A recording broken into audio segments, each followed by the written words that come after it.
Halo teman-teman semuanya. Perkenalkan nama saya Mia Puspitasari. Di sini saya akan menjelaskan teori pertumbuhan ekonomi. Pertumbuhan ekonomi merupakan salah satu indikator yang sangat penting dalam menganalisis pembangunan ekonomi yang terjadi dalam suatu negara. Pada dasarnya, pembangunan ekonomi dan pertumbuhan ekonomi mempunyai makna yang berbeda. Pembangunan ekonomi pada umumnya didefinisikan sebagai suatu proses yang menyebabkan kenaikan pendapatan real per kapita penduduk suatu negara dalam jangka panjang yang disertai oleh sistem kelembagaan. Sedangkan pertumbuhan ekonomi diartikan sebagai kenaikan Gross Domestic Product atau GDP atau Gross National Product atau GNP tanpa memandang apakah kenaikan itu lebih besar atau lebih kecil dari tingkat pertumbuhan penduduk, atau apakah pertumbuhan struktur ekonomi terjadi atau tidak. Teori pertumbuhan ekonomi dapat didefinisikan sebagai penjelasan mengenai faktor-faktor apa yang menentukan kenaikan output per kapita dalam jangka panjang, dan penjelasan mengenai faktor-faktor tersebut berinteraksi satu sama lain sehingga terjadilah proses pertumbuhan. Jadi, teori pertumbuhan tidak lain adalah suatu cerita yang logis dan berkaitan antar faktor ekonomi mengenai bagaimana pertumbuhan itu terjadi. Di sini saya akan menjelaskan secara umum teori pertumbuhan ekonomi yang terdiri dari 3 jenis kelompok, yaitu yang pertama adalah teori pertumbuhan ekonomi klasik.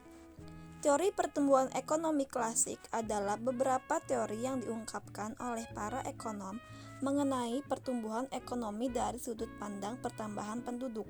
Jadi, semua teorinya itu didasarkan oleh sedikit atau banyaknya penduduk di daerah tersebut. Teori pertumbuhan klasik menganggap pertumbuhan ekonomi suatu negara akan menurun dengan bertambahnya populasi dan sumber daya yang semakin terbatas. Setidaknya ada 3 pemikir utama yang merumuskan teori pertumbuhan ekonomi klasik. Yang pertama adalah Adam Smith. Menurut Adam Smith, perekonomian akan tumbuh dan berkembang jika ada pertambahan penduduk yang memperluas pasar dan mendorong spesialisasi. Proses spesialisasi bidang kerja diyakini akan meningkatkan produktivitas pekerja, kemudian mendorong kemajuan teknologi dan pertumbuhan ekonomi. Selanjutnya, yang kedua yaitu David Ricardo. Kebalikan dengan Adam Smith, David Ricardo berpendapat bahwa pertumbuhan penduduk yang terlalu besar bisa menyebabkan melimpahnya tenaga kerja. Hal ini akan menyebabkan upah yang diterima masing-masing orang menurun. Upah tersebut hanya bisa untuk membiayai tingkat hidup minimum, dan akibatnya perekonomian bisa mengalami stagnasi atau stationary states. Yang terakhir adalah Thomas Robert Malthus. Nah, kalau Thomas Robert Malthus ini mirip dengan Ricardo. Menurutnya, pertumbuhan penduduk yang besar akan menyebabkan krisis pangan, sehingga akan terjadi kelangkaan makanan. Jadi, menurutnya, pangan itu pertumbuhannya kayak deret hitung, yakni 1, 2, 3, 4, 5, dan seterusnya. Tapi penduduk itu tumbuh seperti deret ukur, yaitu 1, 2, 4, 8, 16, dan seterusnya. Nah, pertumbuhan yang tidak imbang ini antara pangan dan penduduk pada akhirnya akan menimbulkan krisis pangan, karena tidak semua orang dapat mengakses pangan, sehingga harga pangan pun akan meroket nantinya. Teori yang kedua yaitu teori pertumbuhan ekonomi neoklasik. Berbeda dengan teori sebelumnya, teori ini lebih memperhatikan hal lain yang mempengaruhi pertumbuhan ekonomi selain pertumbuhan penduduk, seperti kewirausahaan dan investasi. Pendapat para ahli mengenai teori ini yang pertama adalah Harold Domar. Menurut Harold Domar, perlu adanya pembentukan modal atau investasi untuk mencapai pertumbuhan ekonomi yang teguh. Semakin banyak modal, maka produksi barang dan jasa juga makin banyak. Jadi, menurut teori ini, ada syarat agar perekonomian negara dapat berkembang secara panjang. Yang kedua yaitu Schumpeter. Ketika yang lain menganggap penduduk sebagai aspek sentral dalam proses pertumbuhan dan pembangunan ekonomi, Champertol berpendapat pertumbuhan ekonomi sangat ditentukan oleh kemampuan kewirausahaan atau entrepreneurship.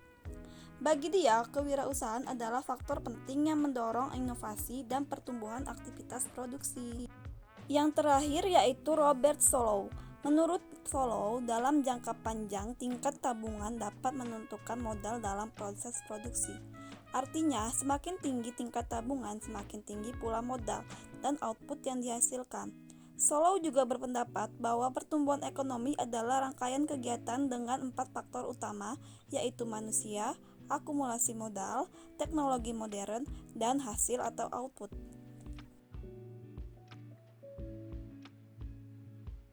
Yang terakhir, ada teori pertumbuhan ekonomi historis. Jadi teori ini berpandangan bahwa pertumbuhan ekonomi itu memiliki tahapan-tahapan tertentu. Dan untuk mencapai pertumbuhan yang maksimal harus melewati tahapannya dari awal hingga akhir.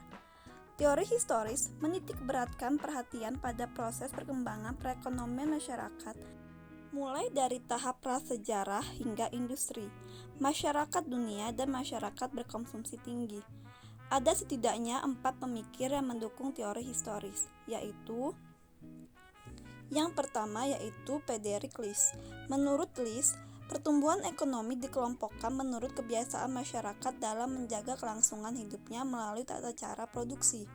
Kurang lebih, pengelompokan ini terdiri atas 4, yakni pertama, berburu dan mengembara, kedua, berternak dan bertani, yang ketiga, bertani dan kerajinan, yang keempat, kerajinan, industri, dan perniagaan.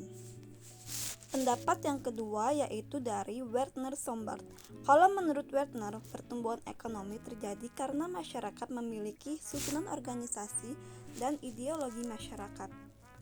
Dan menurutnya ada 3 zaman nih guys, yaitu yang pertama adalah zaman perekonomian tertutup, yaitu masyarakat masih terbatas dalam menghasilkan barang dan dilakukan secara kekeluargaan. Yang kedua, zaman kerajinan dan pertukaran, yaitu sudah ada pembagian kerja dalam masyarakat. Yang ketiga yaitu zaman kapitalis, merupakan ketika sudah ada pemilik modal. Pendapat ahli yang ketiga yaitu Walt Whitman Rostow. Menurut Rostow, dalam pertumbuhan ekonomi suatu negara akan mengalami tahapan-tahapan berikut. Yang pertama, tradisional, ekonomi yang didominasi sektor pertanian. Yang kedua, transisi atau pre-take-off, terjadi perubahan struktur tenaga kerja dari pertanian ke industri. Yang ketiga, lepas landas atau take-off, ketika hambatan dalam struktur sosial dan politik dapat diatasi. Yang keempat, menuju kematangan drive to maturity, atau serikat buruh dan pedagang semakin maju.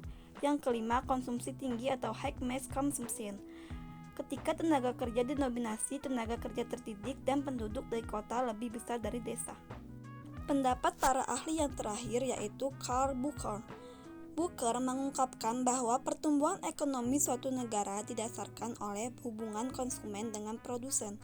Tahapan pada teori ini adalah yang pertama, rumah tangga tertutup. Masyarakat hanya memenuhi kebutuhan kelompoknya sendiri. Yang kedua, rumah tangga kota. Sudah muncul hubungan dagang antar desa dan desa dengan kota. Yang ketiga, rumah tangga, bangsa atau kemasyarakatan. Perdagangan antar kota akan membentuk suatu kesatuan masyarakat yang melakukan pertukaran dagang dalam negara.